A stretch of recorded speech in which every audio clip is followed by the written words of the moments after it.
Bismillahirrahmanirrahim. Assalamualaikum warahmatullahi wabarakatuh. Alhamdulillah, alhamdulillahirabbil alamin. Wa bihi nasta'in ala umuri dunya waddin. Shalatu wassalamu ala asrofil anbiya'i wal mursalin. Amma ba'. Pertama-tama saya Muhammad Habib Husnul Barak dari kelas B Palembang angkatan 2022 akan mempresentasikan teori konsep permintaan ekonomi menurut Islam dan mempresentasikan hasil riset kami kepada mahasiswa yang telah kami wawancarai. Sebelum saya mempresentasikan apa itu, sebelum saya memberikan hasil wawancara saya akan memberitahu konsep permintaan ekonomi menurut Islam. Konsep permintaan ekonomi menurut Islam secara garis besar dengan konvensional itu sama. Namun, ada prinsip-prinsip tertentu yang harus diperhatikan oleh individu muslim dalam keinginannya. Seperti yang saya pelajari itu ada tiga. Yang pertama, Islam harus mengkonsumsi barang yang halal dan thayyib. Yang kedua, tidak boleh berlebih-lebihan dalam menggunakan hartanya. Dan yang ketiga, tidak mengkonsumsi barang yang lebih banyak mudaratnya daripada kemaslahatannya.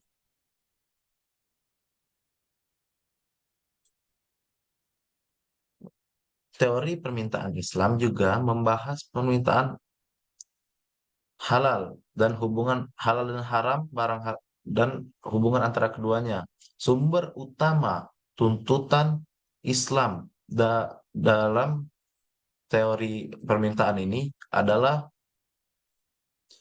dengan Al-Quran, hadis, dan sunnah-sunnah Nabi Muhammad SAW. Dan analisis permintaan dalam ekonomi Islam hampir sama. Namun yang mendasar terletak pada hukum syariah dan batasan-batasan tersebut. Teori Islam memiliki kami sebagai mahasiswa mewawancarai mahasiswa lainnya dengan tiga pertanyaan. Yang pertama, apakah Anda mempertimbangkan halal dan thayyib dalam membeli barang dan jasa untuk memenuhi kebutuhan Anda? Dan pertanyaan kedua, apakah Anda membelanjakan harta untuk makan dan minum dan pakaian yang berlebihan melebihi batas kewajaran dan kepatutan? Dan yang ketiga, apakah Anda mempunyai barang yang atau pernah membeli barang dengan mempertimbangkan mudarat atau resiko yang merugikan dan maslahat, baik dan bermanfaat?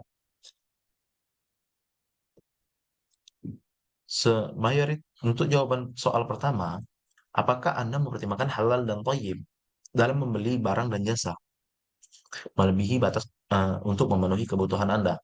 Mayoritas mahasiswa yang mengikuti prinsip-prinsip agama Islam, sebagian mahasiswa mengikuti prinsip-prinsip agama Islam, mempertimbangkan produk jasa yang mereka beli adalah halal, thayyib, atau bersih, adalah penting untuk eh, menjaga pikiran, moral, dan akhlak mereka. Karena mereka menjaga hal tersebut. Jika mereka menyentuh barang yang haram atau tidak thayyib, itu akan berpengaruh kepada tubuh atau apakah itu kesehatan atau masuknya ilmu ke badan mereka. Namun tidak sedikit pula mahasiswa yang tidak memikirkan baik halal maupun haram barang tersebut. Karena faktor ya seperti kita tahu pergaulan mahasiswa yang kita tahu tidak ada yang baik dan ada yang buruk pula. Jadi sebagai mahasiswa juga masih tidak terlalu mementingkan hasil, tidak mementingkan itu barang tersebut baik ataupun haram ataupun haram, halal atau haramnya. Mereka hanya memenuhi apa yang mereka inginkan. Dan pertanyaan yang kedua, apakah Anda membelanjakan harta untuk makan dan minum dan pakaian berlebihan melebihi batas kewajaran dan kepatutan? mayoritas jawaban mahasiswa, sebagian besar mahasiswa menjawab tidak, karena mereka masih membeli makanan dengan batas kewajaran. Mayoritas mahasiswa yang menjawab tersebut rata-rata mereka ini hidupnya ngekos, dan mereka kebanyakan menjaga uang mereka untuk berhemat, untuk menjaga uang mereka agar berhemat. Karena itu mereka tidak berlebihan. Dan tidak sedikit pula mahasiswa yang tidak memikirkan untuk membeli barang tersebut apakah banyak, berlebihan atau tidak. Karena mereka masih mengutamakan apa yang mereka inginkan atau tidak memikirkan apa yang mereka butuhkan. Apa yang mereka inginkan sangat banyak seperti tas, baju, sepatu. Itu banyak barang-barang yang berlebihan. Terkadang barang-barang mereka masih bagus, tapi mereka membeli yang baru. Itu sudah keluar dari asas eh, te- teori permintaan ekonomi Islam dalam tidak berlebihan. Karena Islam mengajarkan untuk tidak berlebihan. Dan sebagian lagi mahasiswa yang berhemat, mereka mengutamakan rata-rata jauh mereka menginvestasi tabungan atau pendapatan untuk investasi memberikan keuntungan mereka di masa depan. Itu untuk soal yang ketiga, apakah Anda mempunyai barang atau pernah membeli barang yang tidak dengan mempertimbangkan mudarat dan maslahatnya? Untuk jawaban yang ketiga, sebahagian mahasiswa masih masih mempertimbangkan maslahat dan mudaratnya. Bervariasi tergantung preferensi individu. Selain itu ada beberapa orang mungkin ada sebagian mereka mempertimbangkan dampak sosial dan etika dalam membeli barang, seperti membeli produk yang ramah lingkungan dan mendukung produsen yang berprinsip. Dan tidak sedikit juga seperti yang saya katakan, mereka tidak memikirkan barang itu baik atau kan buruk untuk tubuh mereka atau kan merugikan orang lain.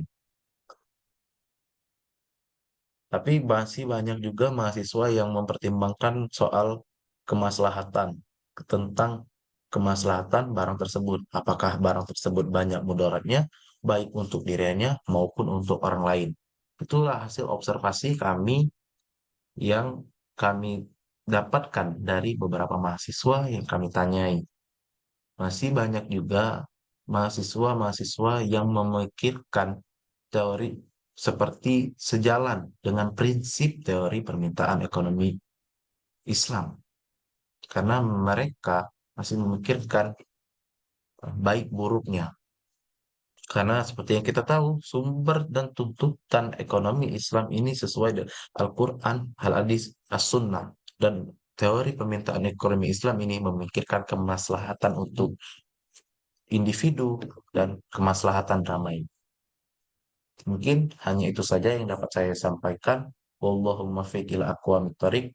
Wassalamualaikum warahmatullahi wabarakatuh.